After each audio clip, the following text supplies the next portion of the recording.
Hola, ¿qué tal? Buenos días. Ya estamos aquí otra vez para seguir estudiando de la palabra del Señor. Vamos a hacer una oración para comenzar el estudio. Señor, te queremos dar muchas gracias por este nuevo día que tú nos permites. Gracias, Señor, por tu Santo Espíritu que nos has concedido, porque a través de él es que podemos aprender todas las cosas referentes a tu persona y a tu plan.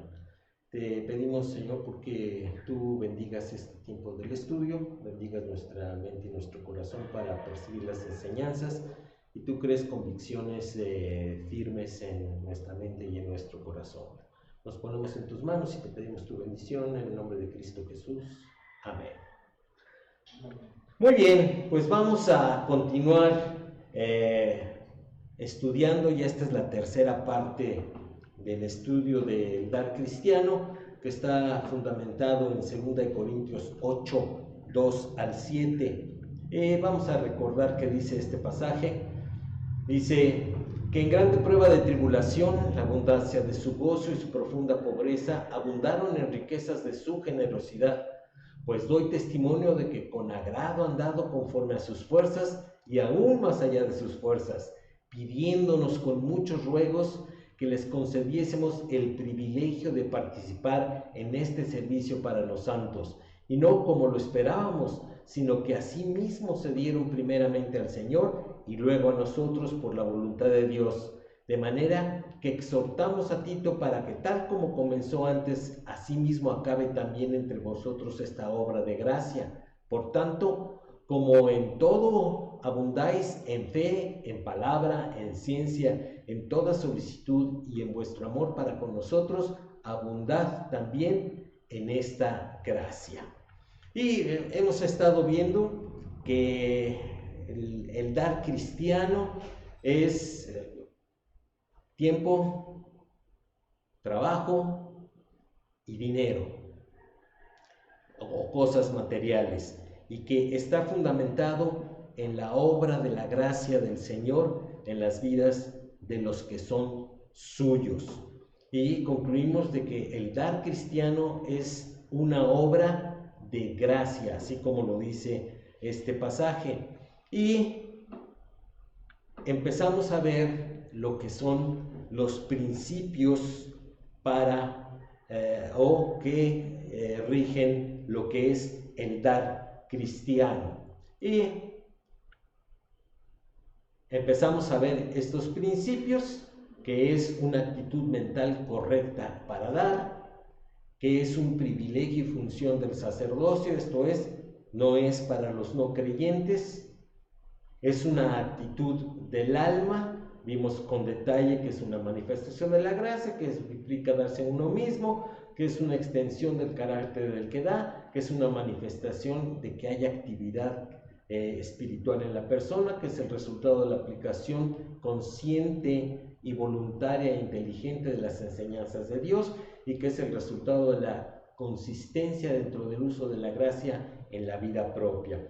También vimos que es una prueba de nuestro amor, o sea, cuando un hermano dice, hermano, te amo, pues no se ve, si no se ve la práctica, pues no deja más que ser una, ¿cómo llamaríamos? Una declaración que puede ser palabras muertas, ¿no? Y el dar cristiano es una manifestación del amor, es una expresión de la voluntad, o sea, es una decisión de la mente y del alma, ¿sí? Es un instrumento de la provisión de Dios, el da para que demos. Y requiere una administración honrada, tanto del que da como del que administra lo que se dio.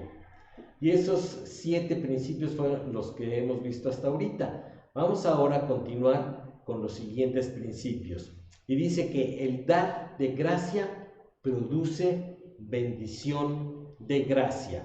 Vamos a ver qué dice allí en 2 Corintios 9:6. No nos déjenme hacer espacio acá, porque no veo. 2 Corintios 9:6. Pero esto digo, el que siembra escasamente, también segará escasamente, y el que siembra generosamente, generosamente también segará. Si yo quisiera utilizar alguna expresión así muy dominguera, diría que la ofrenda es directamente proporcional a la acción de la gracia en una persona. Entre más se da, significa que hay más gracia.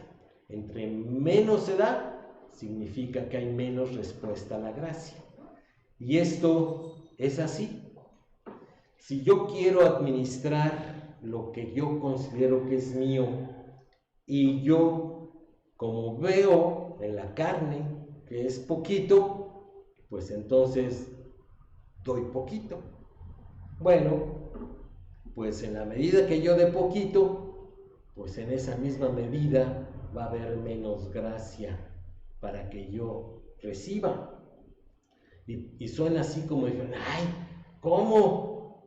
Pues a mí que me cuentan, ¿sí? Ahí lo dice bien claro. El que siembra escasamente, también segará escasamente.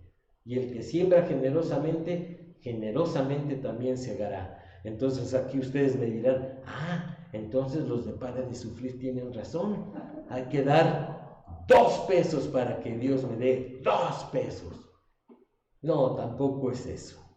Aquí lo único que estamos entendiendo es, si yo resisto a la gracia, pues queda en mi capacidad humana la administración, y mi capacidad humana no fructifica de la misma manera que la capacidad que Dios me da, porque por decirlo de alguna manera, mis riquezas son limitadas, pero las riquezas de Dios son inmensurables, no tienen límite.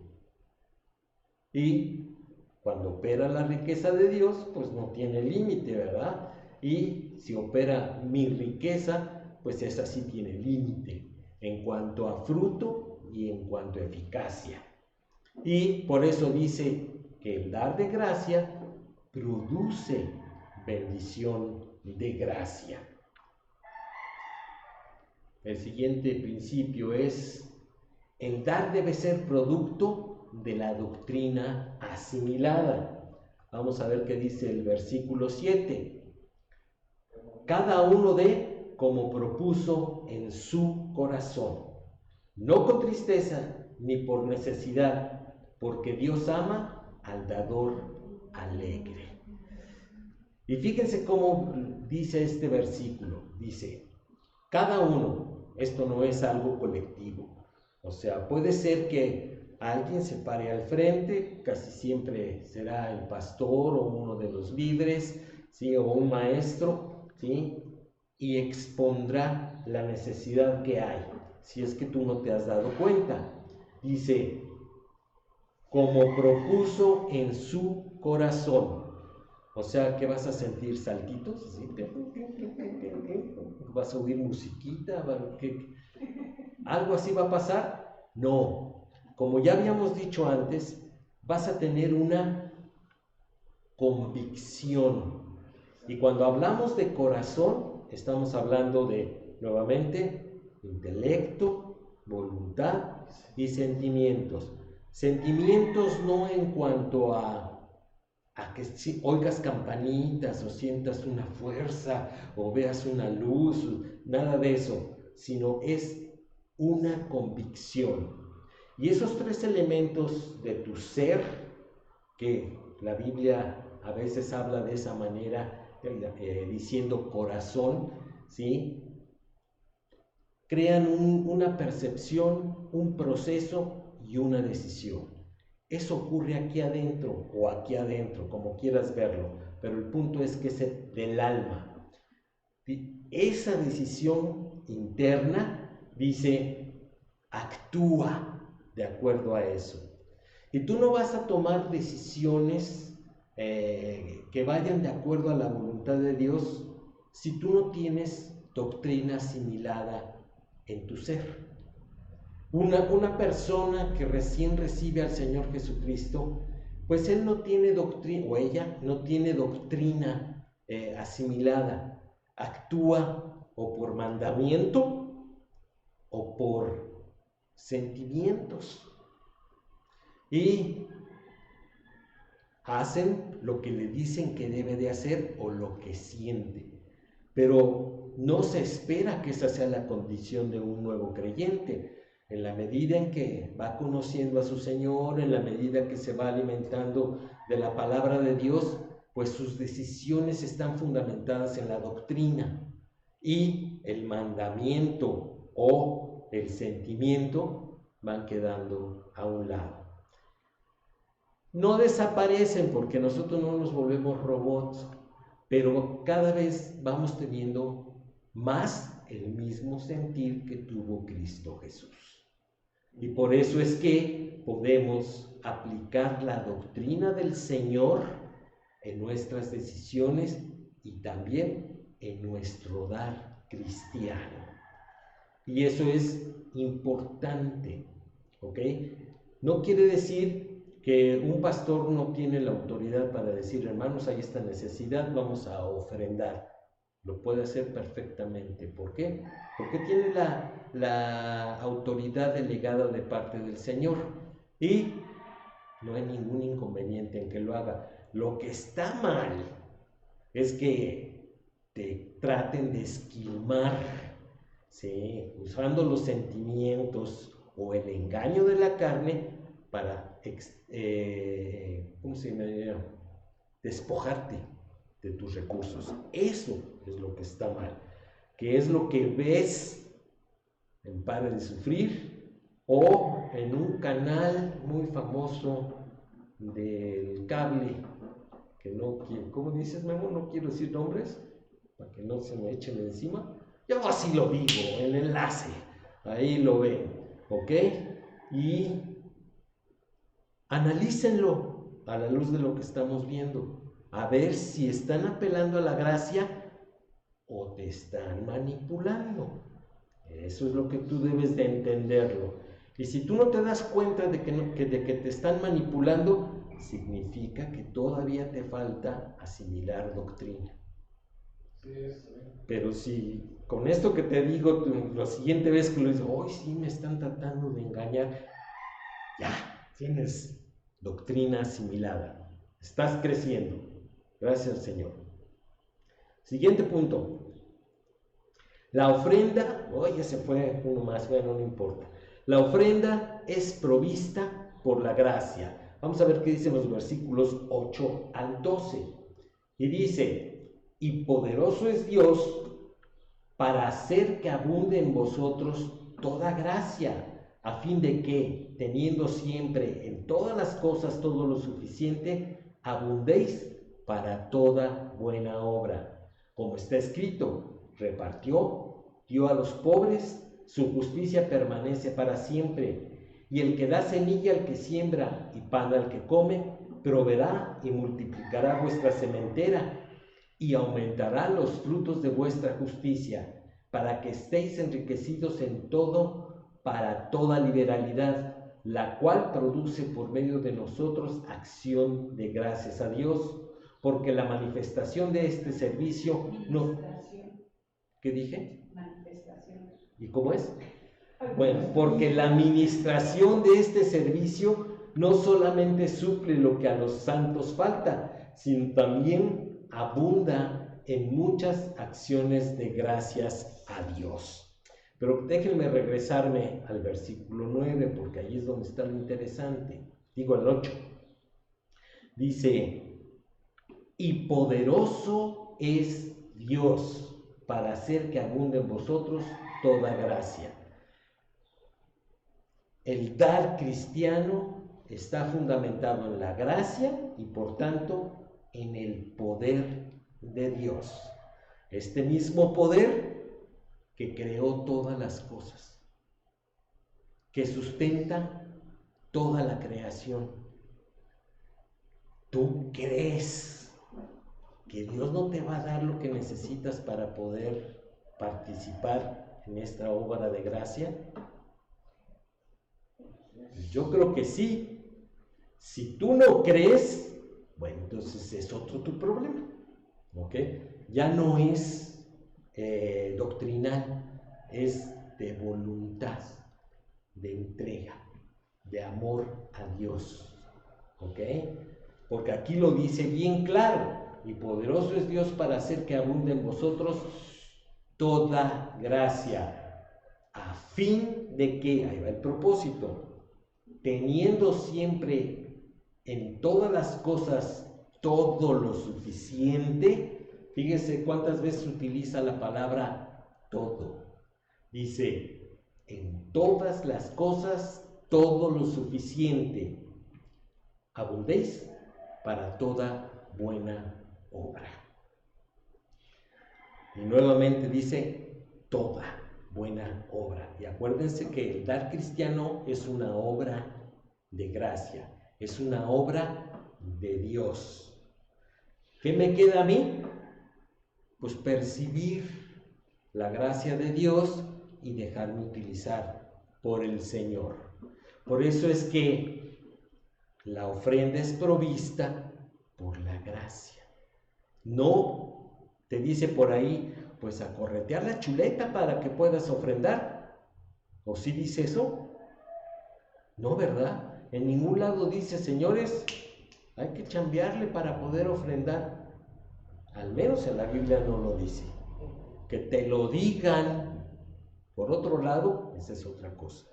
Pero eso ya no sería parte de la doctrina bíblica. Por eso es que tenemos que estar siempre conscientes de que no depende de nosotros. Todo depende de Dios. Siguiente punto. Es un instrumento para la gloria de Dios. ¿Qué dice el versículo 13? Vamos al versículo 13. Pues por la experiencia de esta administración glorifican a Dios por la obediencia que profesáis al Evangelio de Cristo y por la liberalidad de vuestra contribución para ellos y para todos. A final de cuentas, el único que debe de tener gloria en esta obra de gracia es Dios. Si el hombre o el proyecto o la institución, ¿sí?, son alabados, algo no está bien. ¿Ok? Porque en el mundo hay lo que se ha puesto muy de moda, las famosas, ¿cómo se llaman? ONGs, que son asociaciones civiles que se reúnen profesionales o personas para beneficiar a grupos minoritarios o despojados. Pues eso lo hacen los incrédulos. Y si lo hacen los incrédulos, significa que lo hace el diablo. Entonces, por muy bueno que se vea, por muy altruista que parezca, siempre va a haber motivaciones egoístas. Yo me acuerdo que hace muchos años conocimos a una persona que dirigía uno de estos grupos. Cada año cambiaba de carro. Carrito nuevo cada año. Y dicen, pues ¿cómo le haces? Pues es que las ONGs dejan. Entonces recibían los recursos y pues el dirigente de la ONG, ¿cómo iba a andar en camión, verdad? Pues tenía que andar en su carrito nuevo. Y no era un carrito, era un buen carro. Y entonces ahí te das cuenta que en realidad no hay tanto altruismo como se dice que lo hay. Y está muy claro, y tristemente, pues la gente se da cuenta y a nadie se engaña. Hay pastores, que son pastores de comunidades rurales muy pobres, y ellos se transportan en helicóptero. ¿Por qué? ¿Y se los presta a los feligreses para que vayan de su población al servicio? No, nomás el pastor. O como Memo que nos platicó, que un pastor allá en Texas que tiene 2 aviones privados, y dice, ¿qué nos vamos? ¿Nos vamos en el azul o en el blanco? O sea...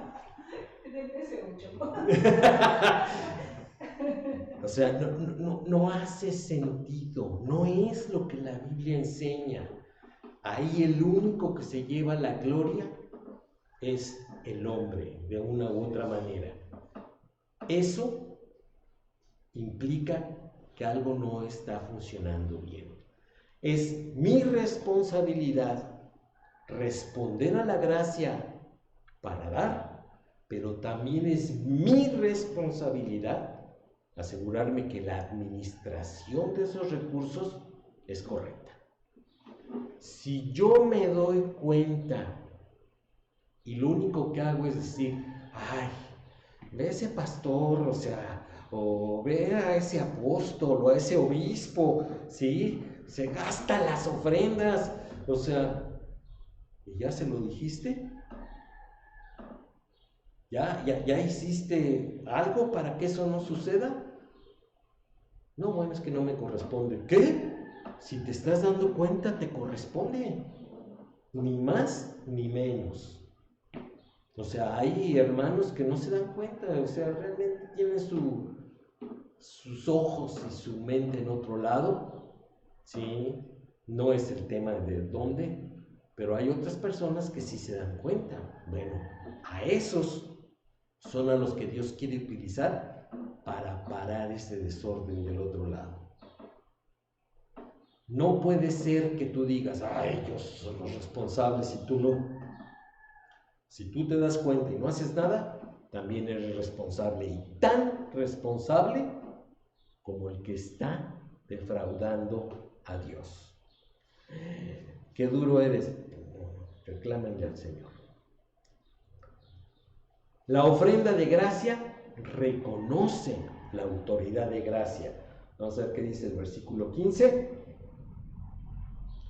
Gracias a Dios por su don inefable. Fíjense cómo dice, gracias a Dios. Y Dios es el Señor. ¿Dios puede decidir cualquier cosa con respecto a cualquier situación de la creación? Sí. ¿Él tiene la autoridad? Sí. ¿Él es soberano? Sí. ¿Él puede dar a quien Él quiera? Sí. ¿Y quiénes somos nosotros para contradecir? No. Mi responsabilidad es responder a la guía del Espíritu Santo, identificando la gracia y dándolo en gracia. De lo demás se encarga Dios. Y nadie nos puede criticar por lo que hacemos con nuestras ofrendas. ¿Por qué? Porque hay hermanos, y yo he sido testigo, ¿sí?, que son criticados porque dirigen parte de sus ofrendas a ministerios que no son de la iglesia. Y los critican. Y le dicen, ¿por qué? ¿Por qué estás dando para allá? Mejor dalo aquí hace necesidad. ¿Y cuál es la lógica? Pues uno se voltea y les dice, a ver tú, Boanerges, pues, ¿de qué se trata? Dios me mueve a ello, ¿está mal? ¿Está mal? Si lo estás haciendo, como después lo vamos a ver en los impedimentos para dar, por rebeldía, o por desconfianza, o porque lo haces en sentimientos, puros sentimientos, ahí sí estaría mal. Sin embargo, la exhortación también estaría mal. Ahí lo que corresponde es respetar y no juzgar. Si el líder se da cuenta que lo estás haciendo indebidamente, el líder te tiene que edificar con base a la doctrina, no juzgar el destino de tus ofrendas. Sí, señor. Nada más que explícame un poquito más porque se queda como... ¿Qué te explico? O sea, yo estoy de acuerdo con lo que estás diciendo, pero siempre y cuando sea para la obra de Dios, ¿no? Ah, claro. O sea, no estamos diciendo... No. O sea, cuando digo ministerios no estoy hablando del ministerio de quién llamaríamos de la Madre Teresa, ¿no? O sea, porque eso sabemos de antemano que no es de Dios, o sea, es una obra humana. ¿Sí? No, aquí estamos hablando como la BBN, para la BBN. Ah, por ejemplo, la BBN. La BBN es una radio cristiana, ¿sí? En español, que es fundamental en cuanto a la enseñanza de la palabra de Dios, completamente bíblicos, y la música que utilizan en la difusión es totalmente cristocéntrica. Entonces, bueno, no hay vuelta de hoja, pero hay ministerios para comparar con la BBN que están en ciertas radios de AM de la Ciudad de México, en donde, o sea, comparte que cada persona que tú dices, y aún no le amanece, y oyes alabanzas de borracho y cantinero, o sea, no va por ahí, o sea, es claro, pero la exhortación es, te voy a edificar, no te voy a prohibir que lo hagas porque la decisión es tuya, pero te voy a edificar en cuanto a este destino que le estás dando a tus ofrendas. Bien diferente, ¿ok? Sí, cuando digo ministerios o algo externo a la iglesia es cristiano, ¿ok? O sea... Sí, yo me quise dar un comentario porque hay hermanos, por lo menos me ha tocado uno que otro que dice, es que estoy dando a orfanato que sepa, donde no tiene nada que ver ni la Biblia ni nada, y dice que está dando, dice que parte de lo que Dios les está dando se lo otorga. Yo pues, honestamente le digo, pues lo único que está haciendo es algo altruista que no va a ayudar en cuanto a... Porque no les enseñan ni la Biblia, no les enseñan nada en ese orfanato. Hay orfanatos cristianos, mejor dar un orfanato cristiano. Sí, y ahí la edificación sería, ¿quieres seguir dando ahí? Dale, pero eso no es parte de tu ofrenda, ¿eh? Claro. Es lo que yo le dije. O sea, parte de lo que tú le dices. Si tú, aquí como los luthiers, si tú crees que es parte de tu ofrenda, tienes que estudiar más la Biblia. Y ya. Así es. Ahí se queda hasta ese punto, ¿no? Pero no puede ser que se le diga que es un mal cristiano porque lo hace. Para nada. No es un mal cristiano. ¿Ok? Y si quiere hacer esa actividad altruista, es extra. ¿Está bien? Mayor gracia. ¿Ok? La ofrenda es un asunto privado. Vamos a ver qué dice Mateo 6, 1 al 4. Y aquí le voy a hacer una salvedad. ¿Sí? Porque no faltará quien proteste. Sí. Dice, guardaos de hacer vuestra justicia delante de los hombres, para ser vistos de ellos. De otra manera no tendréis recompensa de vuestro Padre que está en los cielos. Y aquí va a venir la salvedad. Cuando pues des limosna, no hagas tocar trompeta delante de ti, como hacen los hipócritas en las sinagogas y en las calles, para ser alabados por los hombres. De cierto os digo que ya tienen su recompensa. Mas cuando tú des limosna, no sepa tu izquierda lo que hace tu derecha, para que sea tu limosna en secreto, y tu Padre que ve en lo secreto te recompensará en público. Y aquí no faltará quien diga, ¿y por qué utilizas este pasaje? ¿La ofrenda es limosna? No, porque yo aquí te contesto. No, porque la limosna no está normada por la ley. O sea, la limosna para los hombres es dar de lo que te sobra, ¿sí? Pero aquí a lo que el Señor está haciendo referencia es, ¿sí?, cuando tú des algo adicional a tus obligaciones, no toques trompeta. ¿Qué obligaciones? ¿Qué era obligatorio para los judíos?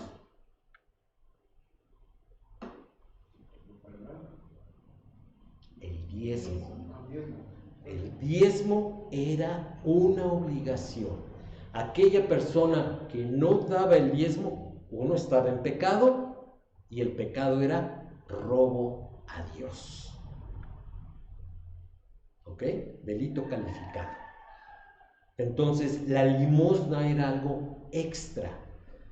No, si se fija, no está diciendo tu ofrenda de gracia o ofrenda de acción de gracias, ¿sí? Porque había ofrendas que eran en total decisión de la persona que las presentaba, ¿sí? No era algo que estuviera en obligación de hacerlo. Y la limosna era totalmente libre. O sea, la persona que lo daba no tenía obligación ritual ni legal de hacerlo. Y cuando dice, cuando hagas eso, ¿sí?, no toques trompeta. No les digas a los demás, fíjense lo que yo voy a dar. ¿Sí? Y el Señor lo dijo bien claro cuando se paró ahí enfrente del cofre de las ofrendas, ¿sí?, en donde llegaban los ricos y vean cuánto voy a dar. Y llegó una pobre viuda que nomás tenía una blanca, que serían más o menos como una moneda de 5 pesos de las actuales. Sí, hay personas que las ven tiradas en la calle y ni se agachan a recogerla porque ya no vale la pena. Sí, ni un refresco te compras con eso. Bueno, eso era todo el sustento que tenía esa viuda, y el Señor dijo, ella dio más que todos los otros, porque dio todo lo que tenía, y no era su obligación, no tenía por qué haberlo hecho, pero ella lo hizo respondiendo a la gracia de Dios. Bueno, aquí lo dice bien claro. Cuando tú vas a ofrendar, ¿sí?, y aquí sí está hablando de dinerito, ¿sí?, que tu izquierda no sepa lo que hace tu derecha. Es algo privado, ¿ok? Yo me acuerdo que hace muchísimos años, y ya lo puedo decir porque ya pasó hace muchísimos años, ¿sí?, supimos que había una familia que tenía necesidad, y el Señor nos movió a comprar una despensa, ¿sí?, y se la fuimos a dejar a su casa. Y mira, pues el Señor nos movió a traerte esto, y pues que el Señor la bendiga con tu familia. Y sí, la hermana se puso muy contenta. Y el problema fue que el domingo, ¿sí?, pasó al frente de la congregación, ¿sí?, a la hora del servicio, para decir, yo le doy gracias a los Matienzo que me ofrendaron esto. Y yo dije, ya me robó mi bendición, porque no debió de habérselo dicho a nadie. Bueno, terminando el servicio me le acerqué y le dije, oye, ¿sabes qué? Me robaste la bendición. ¿Cómo? Porque no debiste de haber dicho a nadie, era un asunto entre Dios y yo. Si tú estabas agradecida, le hubieras dado gracias a Dios y a nadie más. No tenés por qué habérselo dicho a los hermanos de la congregación. Pues para la otra. No me dijo eso, ¿verdad? Ya nomás peló sus ojitos y dijo, bueno, está bien. Sí, pues sí. No, y mi sorry me dijo, o sea, nada más dijo, pues está bien.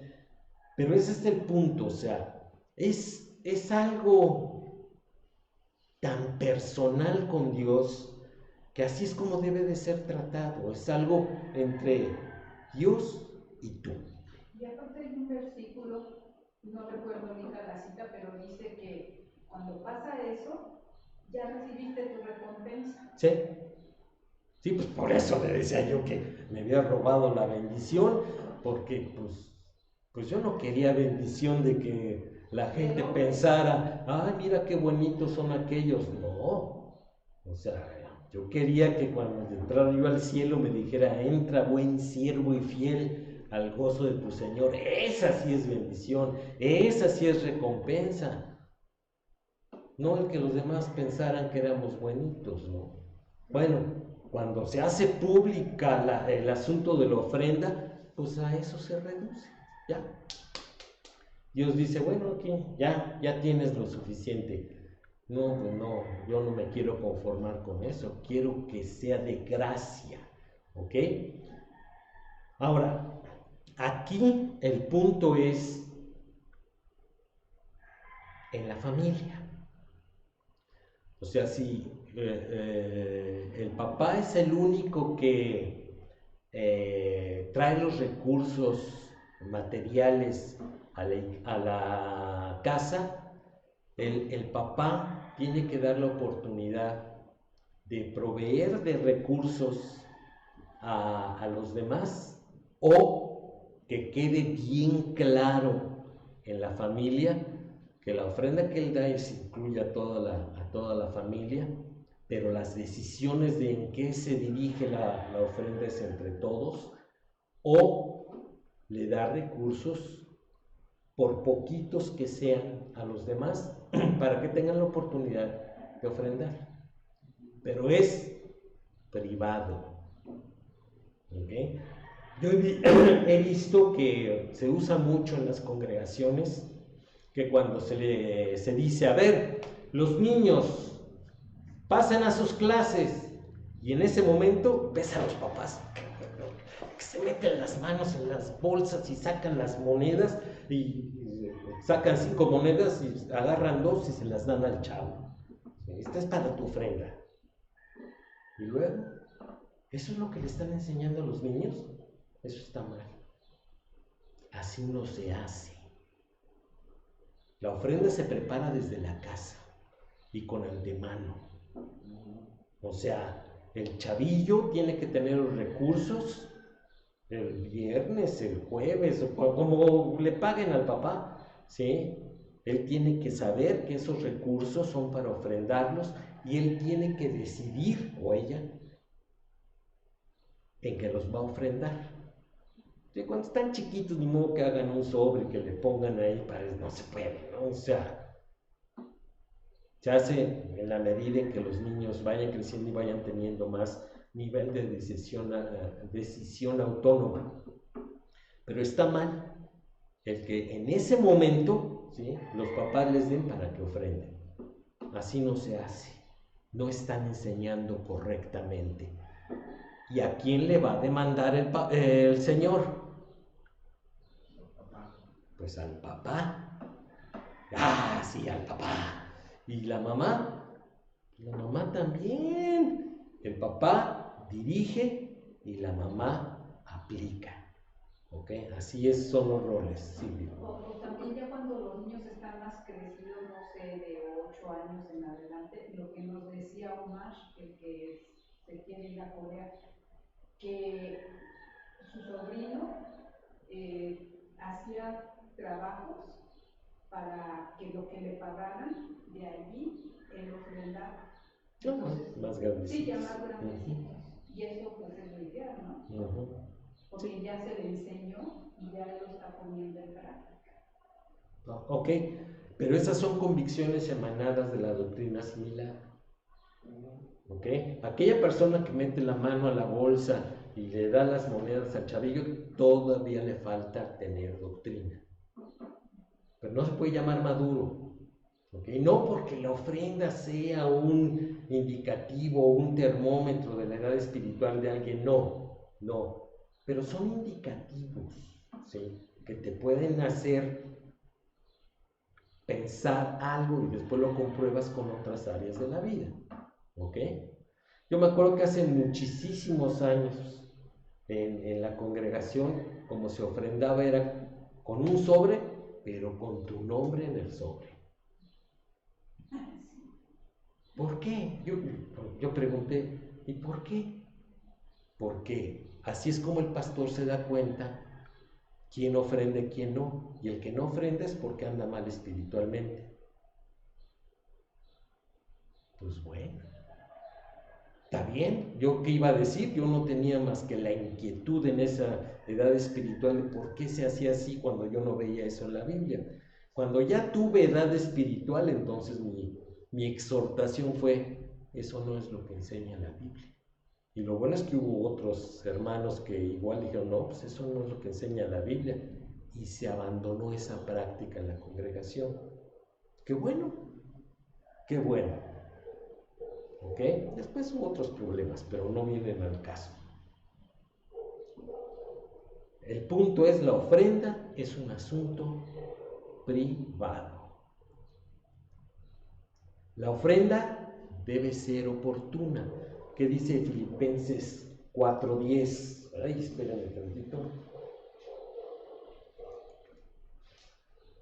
Voy a pasar para acá.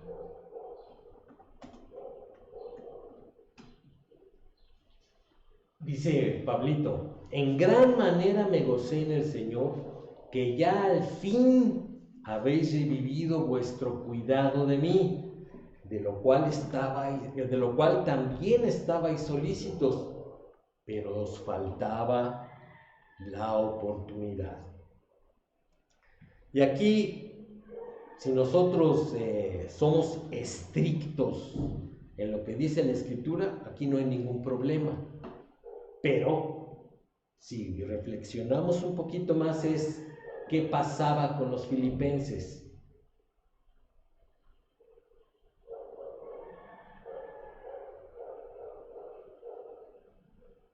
Pues que había periodos de tiempo en la cual no enviaban ofrenda para Pablo. Entonces, y lo comprobamos por lo que dice el 11. Dice, no lo digo porque tenga escasez, pues he aprendido a contentarme cualquiera que sea mi situación. Y en el 12 dice, sé vivir con abundancia y sé vivir con escasez. Bueno, el versículo 10 habla de la escasez que tenía. ¿Por qué? Porque aunque los filipenses tenían los recursos, no encontraban la oportunidad para enviarlo. ¿Por qué? No es el tema de que estamos tocando ahorita, pero lo que sí aprendemos es que la ofrenda debe de ser bien oportuna. Por ejemplo, y aquí yo voy a hablar de lo que ocurre ahorita, estamos ofrendando para misiones y hay veces que, ¿cuándo se le manda a los misioneros? Los primeros 5 días del mes. Hay veces que da el día 10 y nanay, ¿verdad? O sea, falta la oportunidad de los hermanos para entregar su ofrenda misionera, para enviarla a los misioneros. ¿Ok? A eso se está refiriendo. Es como el pastor que trabaja de tiempo completo, ¿verdad? Pues se nos olvida, ¿verdad? Que dimos, lo doy dentro de 8 días. O hubo una conferencia así, no traigo para mi ofrenda, lo doy dentro de 8 días. Y dentro de 8 días, no me pagaron. Bueno, lo doy la semana que entra. Y luego, el pastor hace dieta, no paga la renta. ¿Qué hace?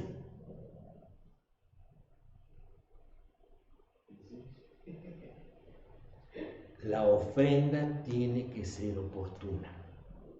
En el momento en que Dios te inspira, en ese momento tú haces o pones una notita, o si tienes el recurso lo apartas, etc. Y en la primera oportunidad que tú busques, tienes que entregar esa ofrenda. porque tiene que ser de manera oportuna, no cuando se te prende el foco, sino en el momento en que Dios te mueve a hacerlo. Sí. Tampoco sin que tenga que estar recordando al pastor.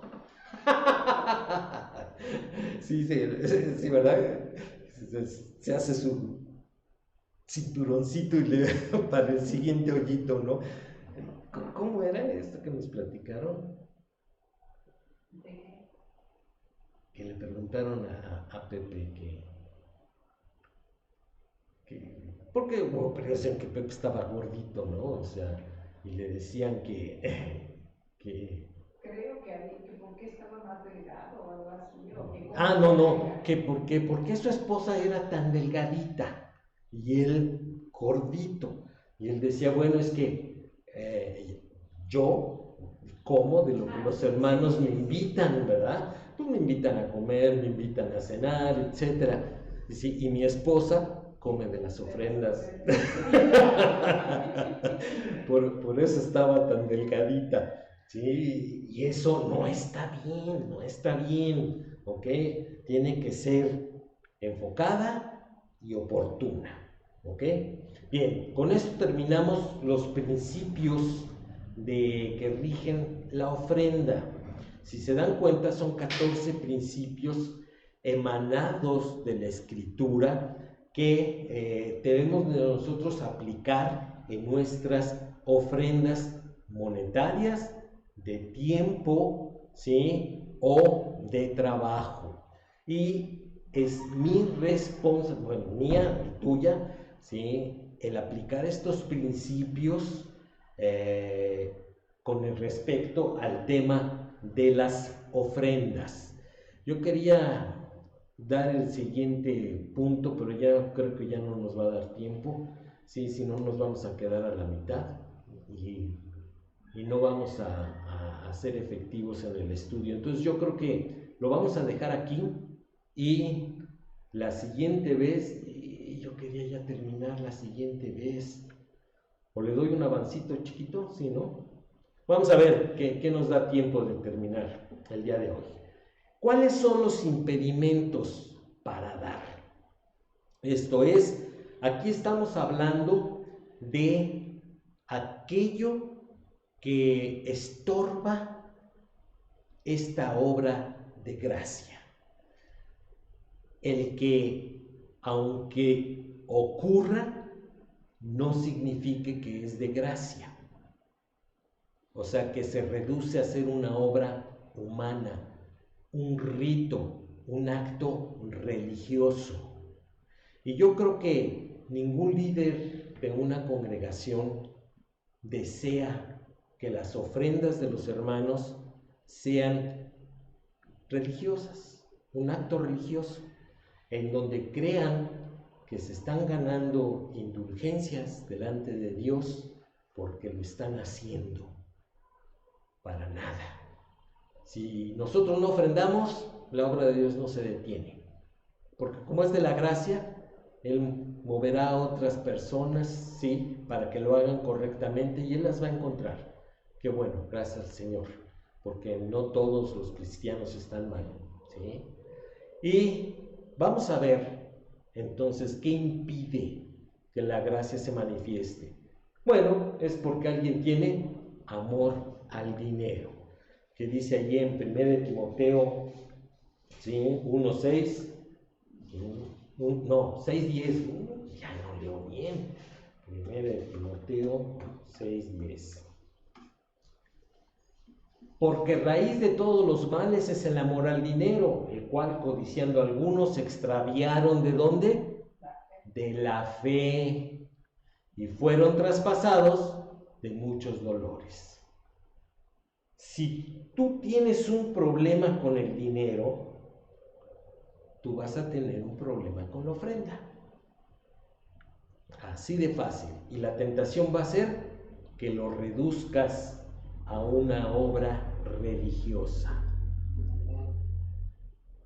Una vida espiritual superficial. Vamos a ver qué dice 2 Corintios 8:24.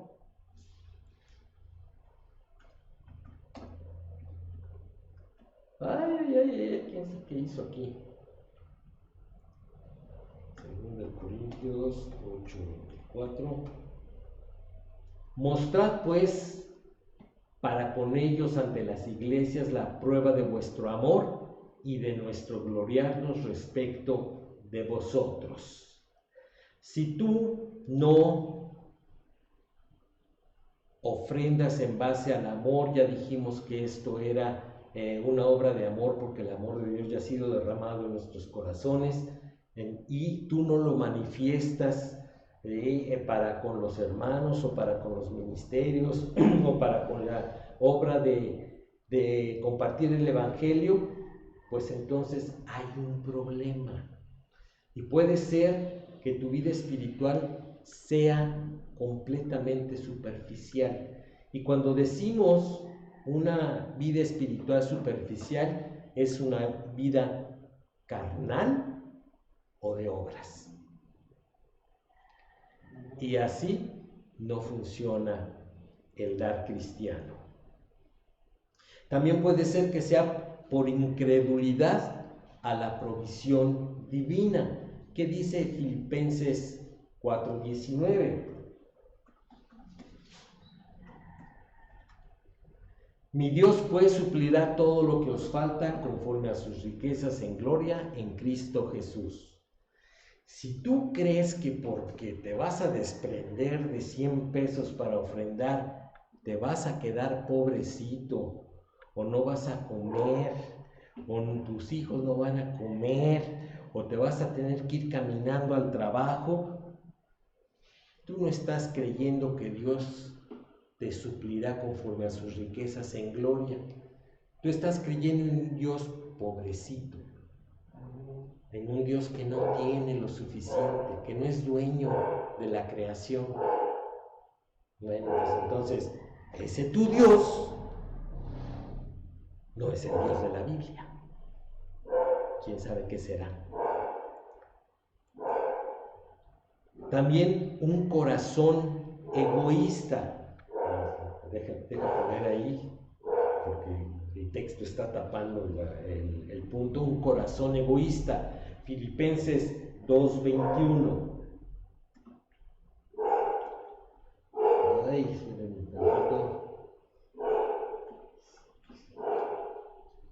Porque todos buscan lo suyo propio, no lo que es de Cristo Jesús.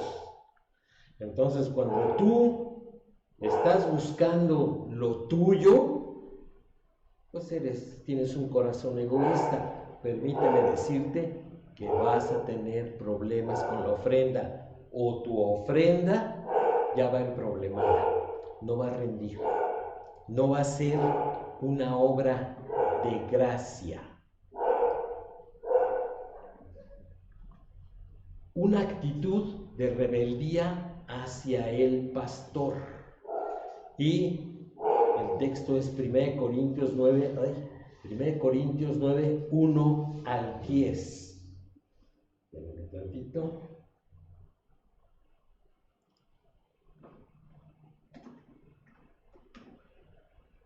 Fiel es Dios, por el cual fuisteis llamados a la comunión con su Hijo Jesucristo nuestro Señor.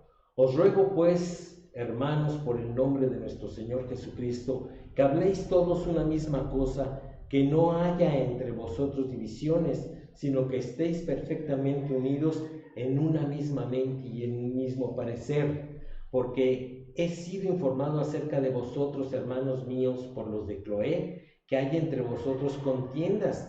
Quiero decir que cada uno de vosotros dice: yo soy de Pablo, y yo de Apolos, y yo de Cefas, y yo de Cristo. ¿Acaso fue dividido Cristo? ¿Fue crucificado Pablo por vosotros? ¿O fuisteis vosotros bautizados en el nombre de Pablo? Y ya estoy leyendo quién sabe qué cosas. Sí, estaba leyendo segunda, estaba buscando qué estabas leyendo. No, estoy... Primera de Corintios 9 dice... 9:1. No soy de Pablo, no soy libre, no he visto a Jesús el Señor nuestro, no sois vosotros mi obra en el Señor. Si para otros no soy apóstol, para vosotros ciertamente lo soy, porque el sello de mi apostolado sois vosotros en el Señor. Contra los que me acusan, esta es mi defensa. ¿Acaso no tenemos derecho de comer y beber? ¿No tenemos derecho de traer con nosotros una hermana por mujer, como también los otros apóstoles y los hermanos del Señor y Cefas? ¿O soy yo y Bernabé? No, ¿o solo yo y Bernabé no tenemos derecho de no trabajar? ¿Quién fue jamás soldado a sus propias expensas? ¿Quién planta viña y no come de su fruto? ¿O quién apacienta el rebaño y no toma de la leche del rebaño? ¿Digo esto solo como hombre? ¿No dice esto también la ley? Porque en la ley de Moisés está escrito: no pondrás bozal al buey que trilla. ¿Tiene Dios cuidado de los bueyes o lo dice enteramente por nosotros? Pues por nosotros se escribió, porque con esperanza debe de arar el que ara, y el que trilla con esperanza de recibir del fruto. Cuando nosotros no estamos bien en comunión con el Señor, podemos caer en la tentación de que nuestras ofrendas son el sueldo del pastor. Y si nosotros, en nuestro criterio humano, en nuestra justicia caída o en nuestra sabiduría humana que es terrenal, animal, diabólica, creemos que el pastor no está haciendo lo que debe de hacer, lo castigamos con las ofrendas. Y decimos, no, que se ponga a chambear. Cuando yo lo vea que chambea, entonces yo le ofrendo. Qué espiritual, ¿verdad? Qué bonito. No, eso es más carnal y pecaminoso que nada. Y tristemente, muchos creyentes carnales ofrendan de esa manera. O si el pastor tiene su esposa y su esposa anda medio desbalagada, o sus hijos andan medio rebeldes, pues castigan al pastor con las ofrendas, ¿verdad? ¿Para qué? Para que ponga en cintura a su familia. ¿Y tú quién eres para tomar esas decisiones? ¿Que Dios no es su Señor? ¿Dios está distraído y no se da cuenta de eso? No. Tu responsabilidad es responder a la gracia. Responsabilidad de Dios y del pastor, su ministerio y su familia. A ti no te importa. ¿Cómo no me importa? Va a despilfarrar el dinero. ¿Y a ti qué te importa si no es tuyo? ¿Es de Dios? ¿Tú crees que Dios no se da cuenta, no es omnisciente y no es todopoderoso para actuar? Si tú piensas que tú eres el que tienes que tomar la decisión, estás insultando a Dios. Bueno, ya no es bronca del pastor, ya es tu bronca. ¿Ok? Y vamos a dejarlo aquí. Muy bien, vamos a orar. Señor, te queremos dar muchas gracias por la doctrina que tú nos enseñas a través de tu palabra. Te pedimos, Señor, porque tú actúes en nosotros para que esta obra de gracia sea hecha de acuerdo a tu voluntad y de acuerdo a las enseñanzas que tú nos das. Bendice, Señor, nuestra mente y nuestro corazón para lo que resta del servicio y nos ponemos en tus manos en el nombre de Cristo Jesús. Amén. Ok, Dios les bendiga. Nos vemos dentro de 8 días. Si no nos escribimos.